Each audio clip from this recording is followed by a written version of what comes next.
Ciri-ciri Allah sudah tidak ridho kepada murid, Allah murka kepada murid. Nah, ini cek Allah hari ini ridho nggak kepada kita. Coba cek ya. Ini cek masing-masing. Gak usah perhatiin teman kita, kolbu teman kita, perhatiin kolbu kita sendiri.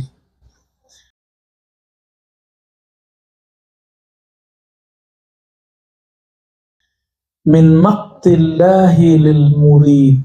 Ciri-ciri, tanda-tanda, alamat Allah murka kepada murid. Ayyuzhiba anhu halawata dzikrihi. Dicabut dari dia kenikmatan menyebut nama Allah Subhanahu wa taala, kenikmatan berzikir. Zikir yang sudah ditalkinkan, diijazahkan untuk diamalkan, antum baca gak nikmat, berarti Allah sedang tidak ridho kepada kita. Nah, ini bahaya. Kalau kita lagi nggak baikkan nama orang yang kita kasihi, kita berusaha nggak untuk memadamkan kemurkaannya. Nah, itu wajib dilakukan segera. Ya, wajib dilakukan segera. Wa yashghal bidzalika lisanuhu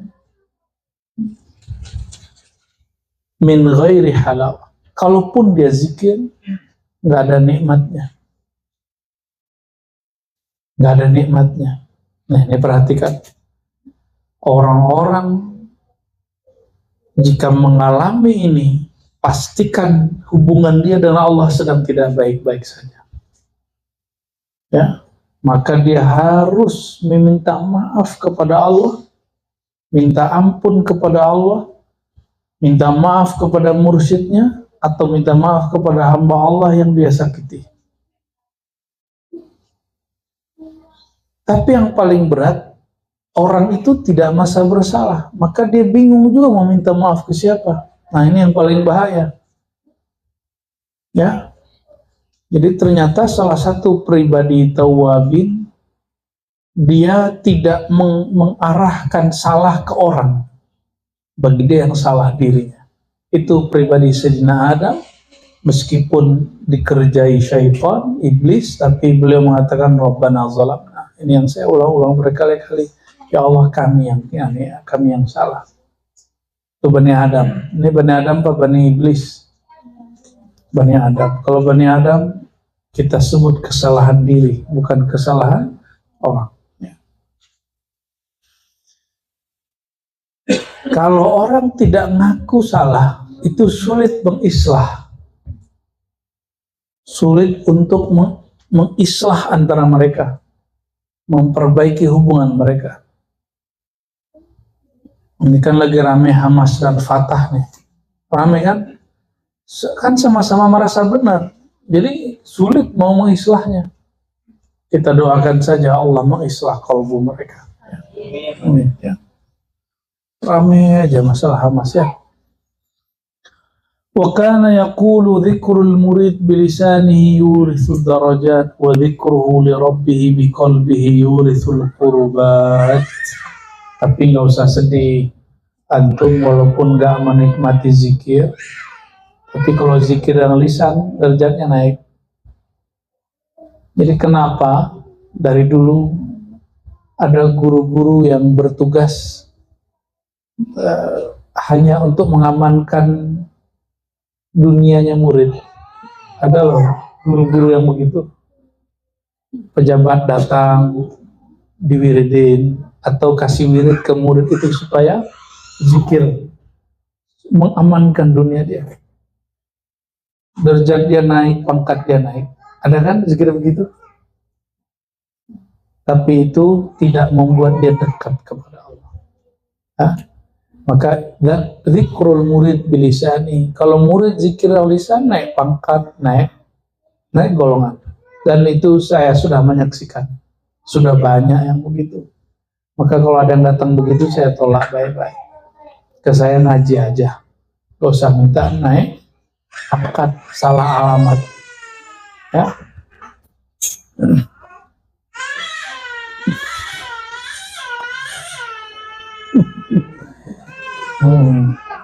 Hasan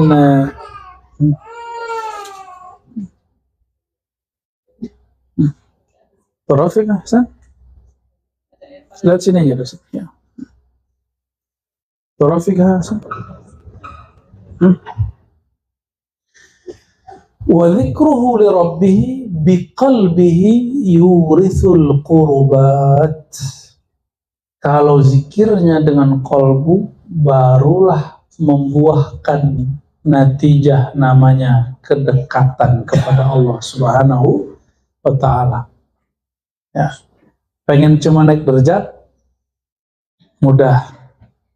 Sholawatnya tiap hari, ya, zikirnya tiap hari. Niatkan naik pangkat, naik derajat, banyak rezeki. Tapi yakin,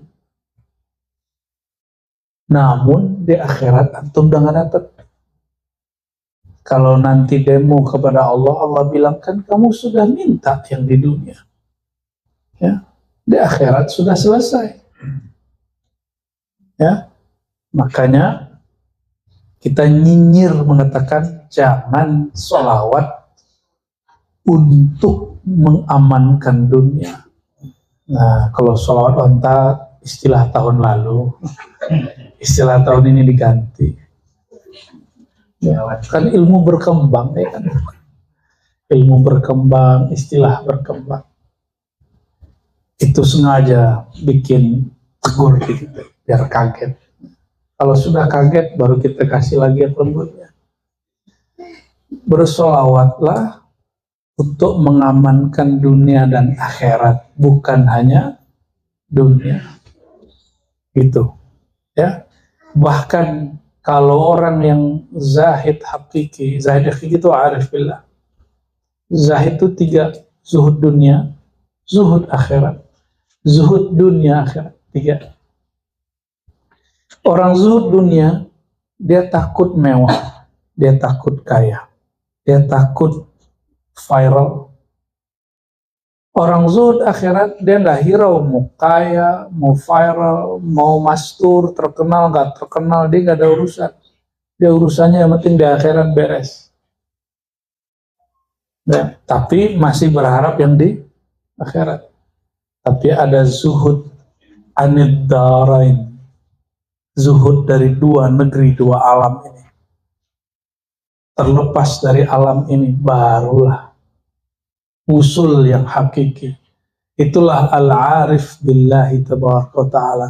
Orang yang kenal betul-betul bermakrifat kepada Allah Subhanahu wa ta'ala, ya.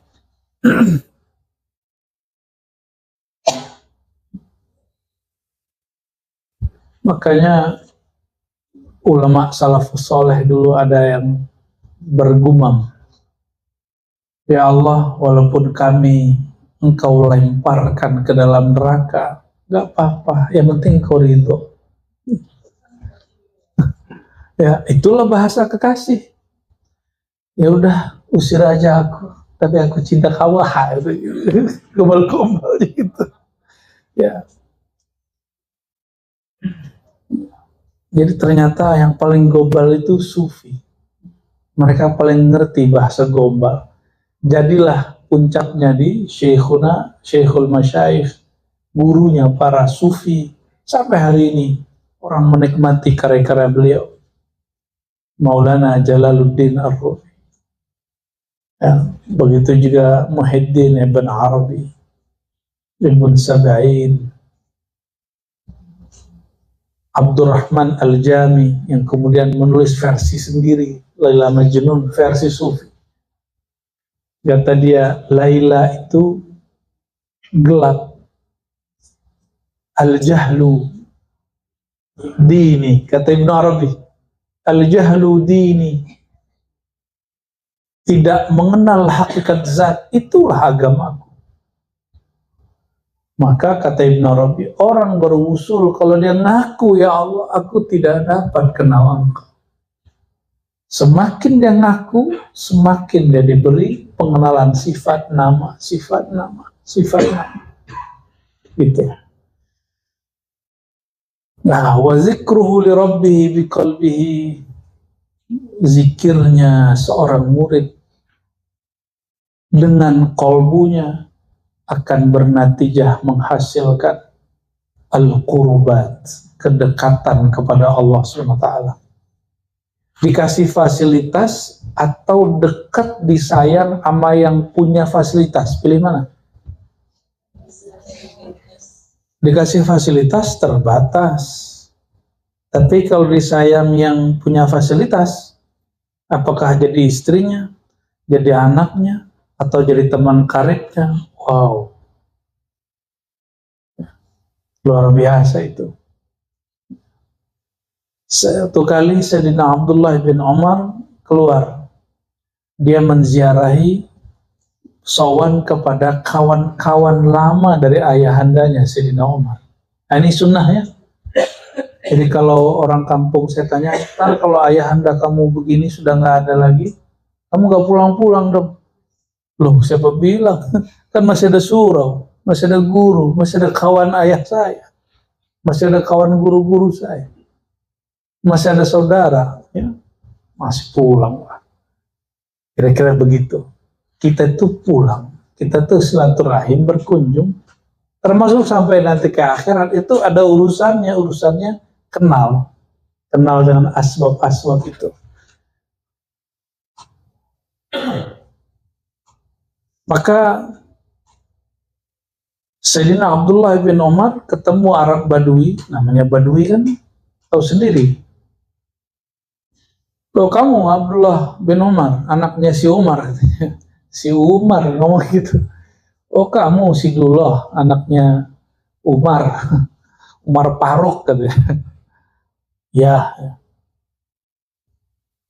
Oh, ceritalah itu Arab Badui tentang ayahnya dulu, gimana ayah kamu keren, ayah kamu luar biasa, ayah kamu setia kawan, nggak pernah melanggar, ini semangat tinggi. Sayyidina Abdullah bin Umar udah kayak haul dan manakib ya. Itu cara orang dulu manakib dan haul, makanya sahabat nggak perlu ada haul manakib, ya kan? Karena mereka begitu caranya. Lalu apa yang dilakukan oleh beliau? Dia ambil serban. Antum tuh nggak serban harganya mahal. Nah, kalau serban yang putih-putih kita itu harga masih 200, 300, 500 lah. Kalau serban-serban mereka, kalau hari ini syekh-syekh itu 5 juta itu biasa. Pala doang tuh. 2 juta tuh murah itu. Yang putih-putih itu nggak semuanya murah. Banyak yang mahal. Makanya yang buatnya enak. Nah, kalau untuk hadiah kan mungkin beli yang gede gitu kan. Beli atuh itu dapat 1 kodi. Sekodi.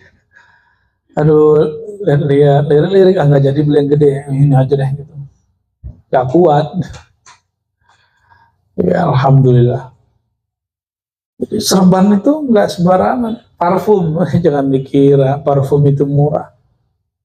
Antum udah pernah dengar belum? Parfum sholat itu harganya 20 juta, 50 juta, 100 juta itu biasa.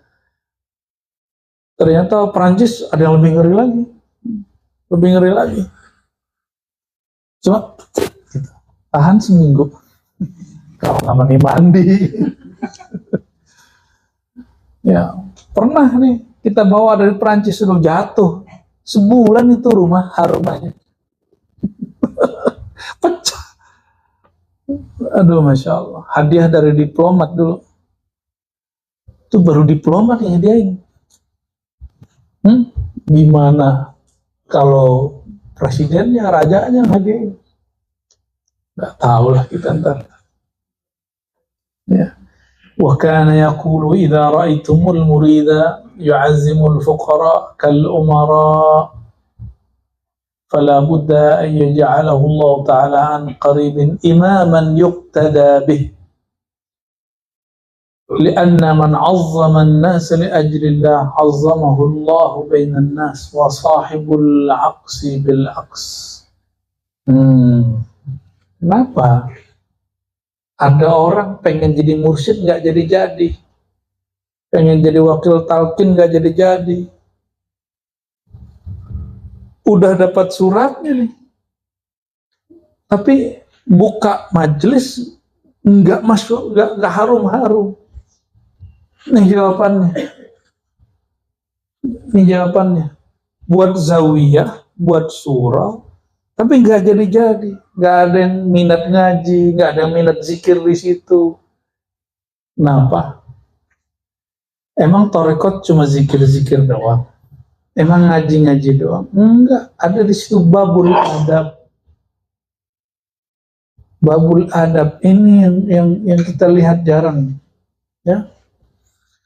Wa kana yaqul, kata Syekh siapa tadi? Abul Hajjaj, ya. Abul Hajjaj Al-Aqsari, ya. Kalau engkau melihat seorang murid mentazimi para fuqara itu para sufi, kal umara, seperti mentazimi para pemimpin, seperti rakyat menghormati pemimpin. Saya lihat ada satu provinsi benci sekali sama Jokowi, tapi Jokowi datang ke sana dihormati juga, malah selfie.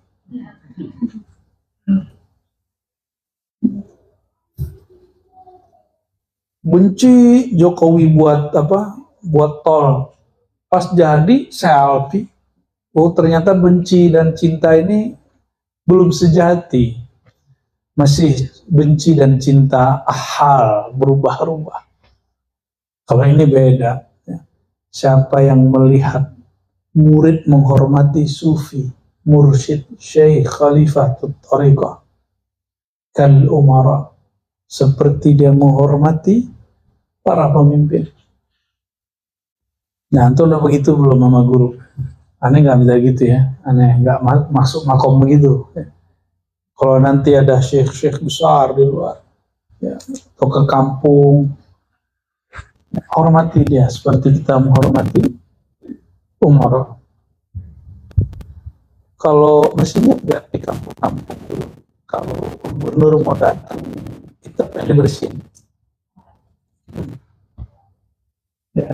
Ya kalau guru mau datang bersihin tempat, tapi yang paling penting bersihin.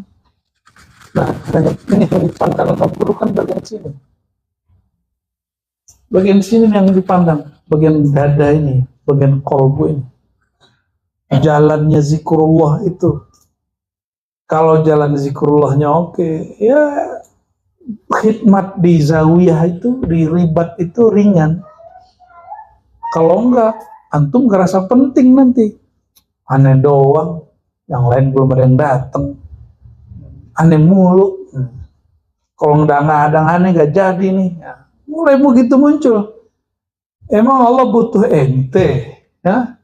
Emang mursyid butuh ente? Nggak butuh. Allah itu mengatakan intan surullah yang surkum. Jika mau engkau dibantu oleh Allah, bantu perjuangan kekasih-kekasih Allah. Mereka nggak butuh kita, kita yang butuh mereka. Ya, kalimatnya jelas sekali. Jika engkau ingin, ya, jika engkau melihat seorang murid menghormati para mursyid, para syekh, para fuqara, para sufi, wali-wali Allah, seperti rakyat menghormati umaranya, para penguasanya. Fala budda, pasti ayyaj'alahu Allah Ta'ala min qarib, dalam waktu dekat Allah akan jadikan dia imaman yuqtada, imam yang diikuti. Berarti ada dua imam tuh. Imam la yuqtada, imam yang gak diikuti. Dia angkat sama gurunya tapi dia gak diikuti. Kenapa? Dia sendiri gak hormat ke gurunya. Dia di belakang gurunya ngomongin gurunya. Dia di belakang mursyidnya menghina mursyidnya. Gimana dia mau dihormati orang? Hati-hati di sini nih. Dan itu saya saksikan dari saya awal belajar thariqah sampai hari ini. Sampai hari ini. Ya, sampai hari ini. Ya. Dan itu akan berlaku di sunatullah sampai akhir zaman nanti. Di depan nunduk-nunduk, ya, cium tangan. Di belakang, iya itu guru kita, tapi, nah, pakai tapi dia sama gurunya. ada salahnya, ada kurangnya. Ini nih, telinga udah capek denger itu dari kecil. Saya dibawa ayah saya ke majelis thariqah umur 9 tahun. Umur 10, 9 itu sudah mulai dengerin orang baca kitab hikam, ihya. Masih ingat kitabnya, warnanya, covernya, dan sampai sekarang kitab itu masih ada sama guru kita. Ya. Umur 12, 13 mulai ya, Allah izinkan baca batulah. Ya, karena sudah mulai belajar nahu sorof dikit-dikit, tapi nggak ngerti juga. Sampai didoakan guru kita Abu Ya Hasan Basri 3 bulan langsung melejit bisa baca. Dan waktu itu ada seorang syekh wafat. Apa kata teman saya satu? Kalau yang meninggal ini Umi, tak bisa baca kitab, tapi karamahnya tinggi, tinggi. Tapi guru kita yang satu lagi yang alim itu terhijab sama kitabnya. Yang ngomong siapa? Murid. Berarti tinggian dia dong dari guru itu. Dia bisa nilai 2 mursyid sekaligus. Menurut antum gimana? Bisa menilai 2 mursyid sekaligus, berarti dia di atas 2 mursyid itu. Lebih tinggi makomnya. Kutu kupret. Astagfirullahaladzim.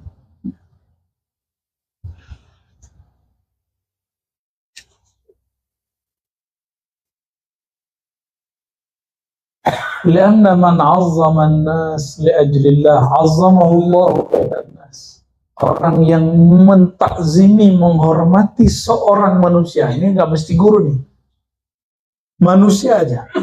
Ini di jalan, kita di jalan, lagi naik motor, nyetir. Saya kan dulu galak kalau di jalan nih. Sekarang udah gak berani galak, diem aja. Jadi kalau dulu, sekarang diem, malah yang di samping yang galak, galakin kita, kok diem? Ya. Kalau dulu saya galak, kalau gores-gores gitu dulu. Mulailah belajar ilmu ini, mulai kita kadang-kadang keceplos juga, habis itu ingat aja, astagfirullah. Ya. Saya kalau pernah menghina orang jalan, saya langsung ngasih polisi, bukan polisi, apa namanya nih, yang pengatur ini, yang pas U-turn itu loh, Pak Ogah, yang kita ogah ngeliat dia, yang biasanya ngasih 500.000, kita kasih 50.000, tutup mata, kafarah. Kenapa? Habis bentak orang saya, gitu, langsung cash, jangan lupa, secepat mungkin. Antum habis nyakitin orang kan lupa, kan kalau ingat orangnya kan enak, enggak enak orangnya, bayar kafarah langsung. Dulu ulama-ulama begitu dulu, Imam Sya'rani begitu. Imam-imam kita begitu semua. Ada salah dia bayar kafarah langsung. Sedekah. Jadi sedekah itu bayar kafarah. Ya. Langsung siapa aja kayak ketemu orang susah, anak pang kasih aja. Dia anak pang nggak sholat. Emang ente lihat dia nggak sholat? Ya. Dia kalimatnya di sini bukan orang bainan nas al musolli, nggak ada. Bainan nas, manusia siapa aja. Kalau sekarang lebih ngeri lagi. Kata Umi, kalau kamu bentak ternyata dia muridmu online gimana? Iya juga sih. Tapi bukan karena itu, tapi karena bainan nas. Karena dia seorang manusia. Ya. Jadi kalau keceplosan cepat surut. Ada 20.000 kasih, udah kita aja. Siapa kayaknya? Karena di jalan itu banyak setannya. Tapi setan yang paling berbahaya dalam diri kita, ya. Wasahibul aqsi bil aqs. Kalau menghina orang, Allah akan hina dia. Menghina orang, kita dihina oleh Allah. Nah, itulah kenapa di surah Al-Mujadalah itu ayat 11 ya. Ya ayyuhallazina amanu idza qila lakum tafassahu fafsahillah. Ya, wa idza qila inshuzu fanshuzu yarfa'illahu allazina amanu minkum walladzina utul ilma darajat. Yang diangkat itu konteksnya adalah adab. Orang beriman, jika kamu di majelis sempit-sempit, berlapang-lapanglah, jangan kemudian emosi, ini tempat saya, kenapa kamu duduk di situ? Jangan gitu. Kalau perlu kita nahan diri kesempitan untuk orang itu. Bisa nggak gitu? Coba praktek pas di KRL, ya. Pas berangkat mau pulang kan capek itu. Bus Transjakarta, Masya Allah. Sama dalam majelis-majelis kerohanian juga sama. Teman-teman semua, ini kalimat depannya, orang kalau menghormati murid, seorang mursyid sufi atau murid sufi, maka dia orang ini akan menjadi imam yang yuktada, imam yang diikuti. Imam di situ nggak mesti jadi mursyid ya, nggak mesti jadi mursyid. Bisa jadi dia diberikan satu ilmu, kepakaran di luar kemursidan.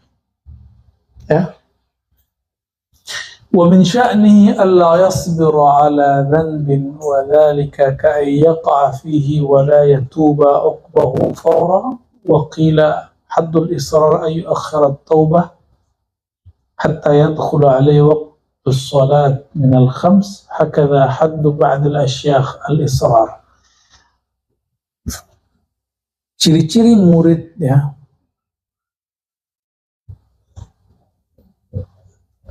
yang baik lah ya, kalau terjebak maksiat nggak sabar mau tobat. Siapa yang bisa menjamin dirinya setelah hari ini ngaji nggak maksiat? Ada nggak? Kan nggak ada. Maka kalau terjebak, kita kan nggak tahu takdir ke depan, segera balik. Itu dia ya. Dan batasnya apa? 5 sholat waktu. Jadi antara sholat dan sholat itulah batas tobat. Marah, kesel, apalagi menghina orang, gunjingin orang, ya, benci sama orang, dan segala macam itu ya. Pengen bahagia nggak? Bener. Benar. Orang paling bahagia itu orang yang di hatinya hanya ada cinta.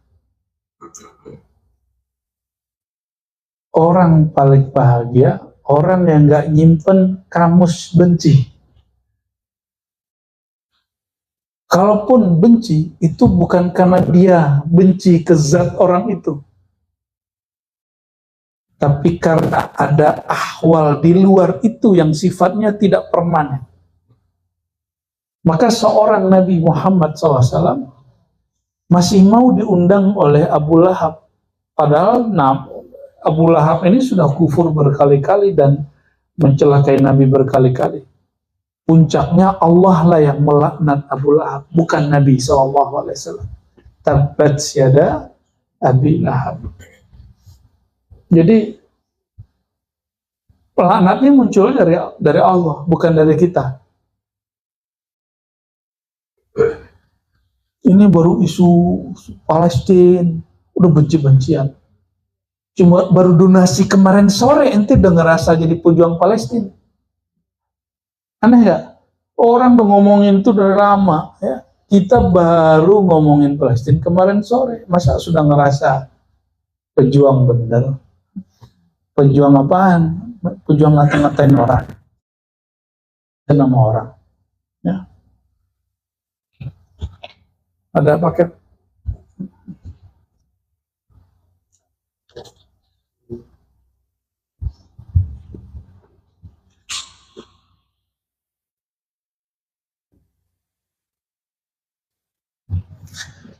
Ciri-ciri murid yang dimurkai Allah, dia doyan tobat, tapi tidak ada niat meninggalkan maksiat.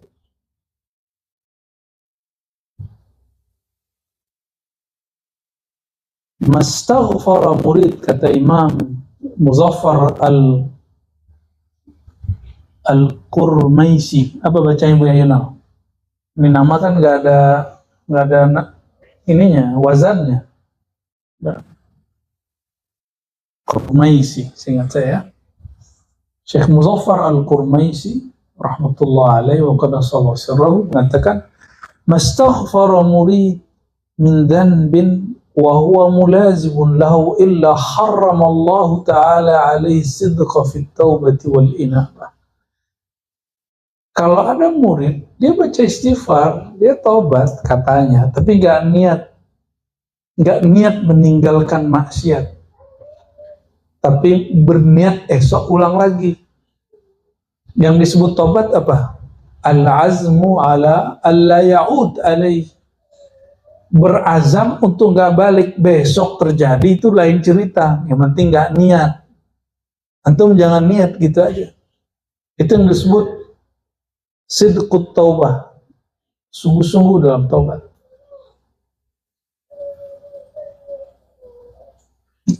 Apa yang terjadi kalau orang begitu? Haram Allah haramkan bagi dia kesungguhan sidik, kejujuran fit taubah wal inabah, dalam taubat dan inabah, ya, kembali. Wa ma taraka muridun hurmatal asyakh illa ibtalahu Allah ta'ala bid-da'awi al-kazibah hatta yaftadhiha indal khasi wal 'am. Ya.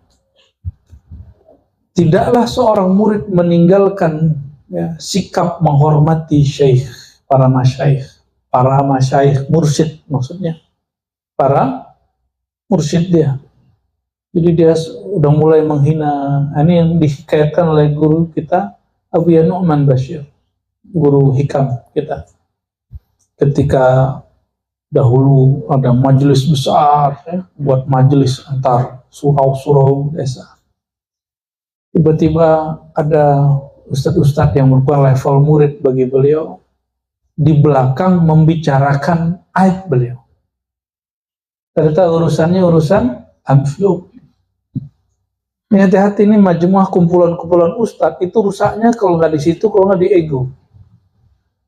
Kalau nggak di duit, ego. Duit, ego. Duit, ego. Sekarang tambah viral. Dia viral, kita nggak, aduh, kena juga di situ. Jadi selama si murid, ya, tidak menghormati gurunya, jadi menghormati itu tidak hanya di depan, hadiran wa ghaiban, di depannya atau di belakangnya, kan guru banyak nih, ya. Illa ibtalahu Allah ta'ala bid-da'awi al-kazibah, melainkan Allah akan beri dia bencana, dia klaim hal-hal yang bohong. Gak pernah diangkat jadi mursyid, ngaku jadi mursyid. Betul, mungkin diangkat jadi mursyid, tapi gak pernah diberikan makom yang tinggi-tinggi, dia ngaku dapat makom yang tinggi. Ini perhatikan. Kalau ini perbedaan, ya, di Sumatera itu Thariqah Naqsyabandiyah Khalidiyah ada Samaniyah itu wabil khusus. Kalau murid sudah sampai kurikulum tertentu dan berbuah zikirnya, langsung diberi ijazah sama gurunya. Kebanyakan. Benar gak, Bu, ya? Tapi ingat, itu baru ijazatul mursyid. Ijazah dari si mursyid. Belum tentu ijazah dari rohaniah Rasulullah atau ijazah dari ridha Allah, belum tentu. Itu hanya SOP-nya guru. SOP-nya guru. Ya, kayak orang sekolah udah tamat gitu, dia mampu ngajar, suruh ngajar, misalnya gitu, kasih ijazah, sertifikat.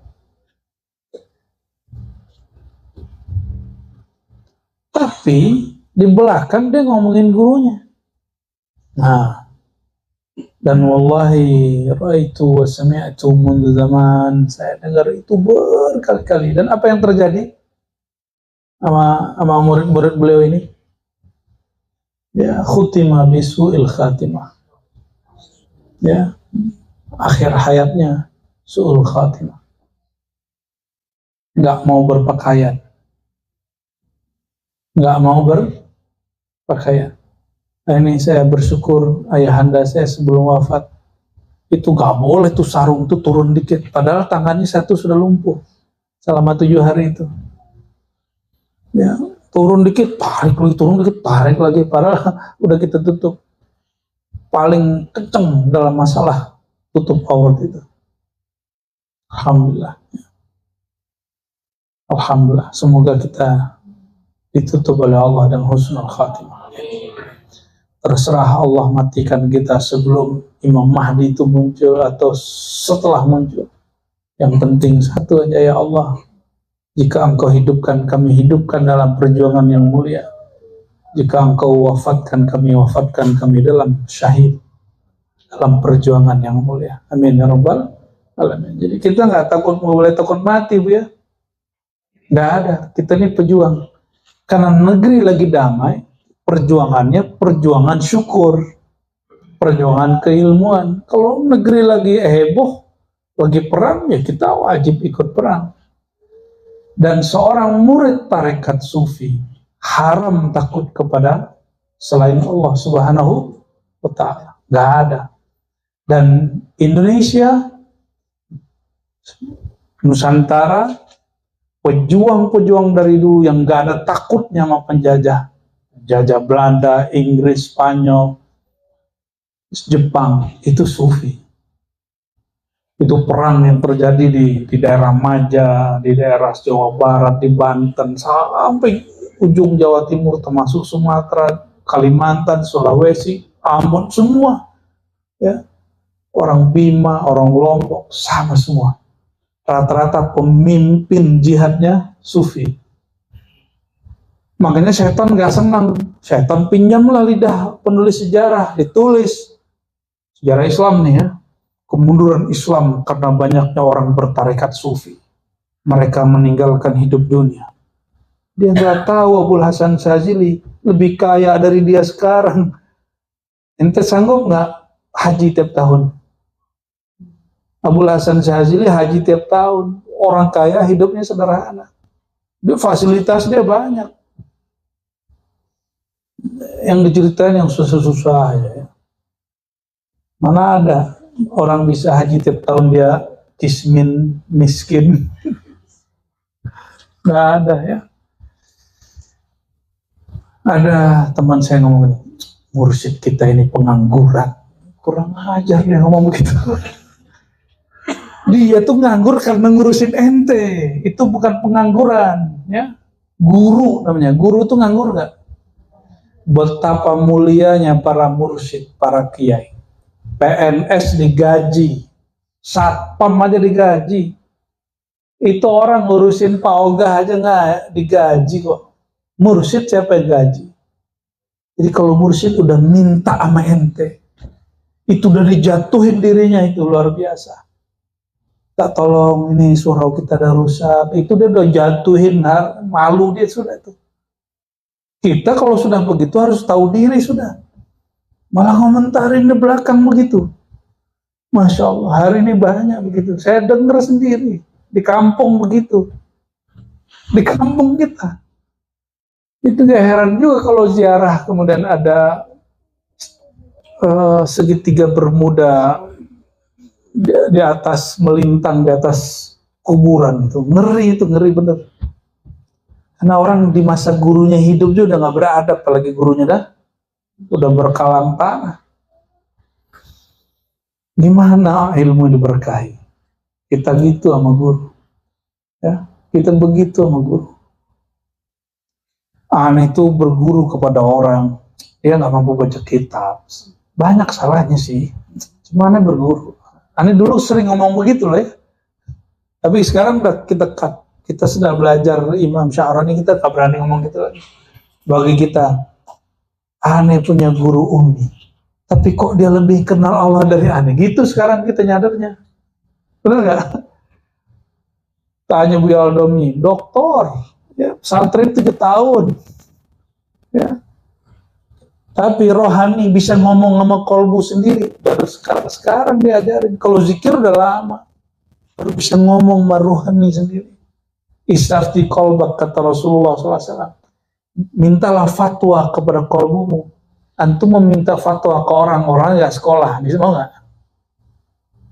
Jadi ada sekolah menzikirkan kolbu, ada sekolah menjadikan kolbu jadi mufti. Istafti kolbak, mintalah fatwa ke kolbumu. Mau minta fatwa ke orang gak sekolah, yang gak belajar, yang gak nyantri. Gak mau kan? Mu'alaf jadi mufti, ngeri gak? Ya, ngaji dulu dia. Ngomongin orang santri lagi. Mu'alaf hari ini, keren-keren mu'alaf di Indonesia. Ngomongin orang yang ngantri puluhan tahun, belasan tahun. Kejadian hari ini. Ya nyalain lagi, Masya Allah. Ya, pakai ilmu sukzon. Dan orang Indonesia ini baik-baik. Didengarin, jadi ustaz. Emang enak jadi ustaz di Indonesia ya. Bisa nipu jamaah. Nah, ini bahasa kasar harus kita sampaikan sesekali. Ya. Kita nggak ngerti tentang Allah, belajar dulu tentang Allah. Nggak ngerti hukum Islam, belajar dulu hukum Islam. Kalau salah minta maaf. Ya, belajar aja terus. Tapi kalau maaf cerita tentang konsep tauhid masa lalunya, tentang agama masa lalunya, tanpa menghina agama masa lalunya. Lalu dicerita dia menemukan tauhid yang keren di agama ini. Oh, kita bilang top. Coba bagi-bagiin itu. Bagi-bagiin itu ke kami. Kita anggaplah dia guru di bidang itu, nggak apa-apa. Ini udah mulai fatwa, udah mulai ngeri-ngeri ya. Udah mulai berani ngeritik kiai yang sudah puluhan tahun di pesantren. Ya salam. Wah, apa kata beliau ya? Orang yang gak menghormati para kiai, para syekh, ibtalahullah, Allah akan uji dia dengan pengakuan-pengakuan bohong yang wali Allah yang khas ataupun yang am menganggapnya itu aib, yaftadih. Itu aib. Itu keji. Ya, na'udzubillah min dzalik.